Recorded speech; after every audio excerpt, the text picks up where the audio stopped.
Ето как дойде това 13 Pro издуто след смяна вече на батерията на друго място. Тук виждаме, че живота е на 92% с съобщение, т.е. явно има някакъв проблем.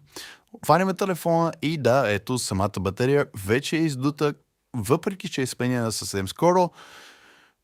Вдигаме съответно екрана и започваме с работата по този телефон.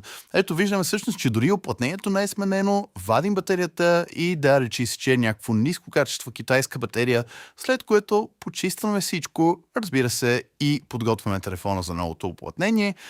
Тук го поставяме и сега остава единствено да сложим чиста нова батерия, която се калибрира с 100% battery health, без грешки, без съобщения и с 6 месеца гаранция.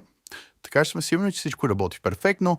Връщаме нещата обратно по местата им, почистваме и запечатваме телефона с новото му оплътнение.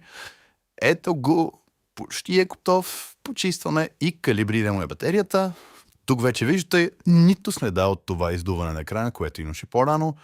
Минаваме калибрация, ето даже телефон си разпозна всичко и ето в настройки 100% battery health.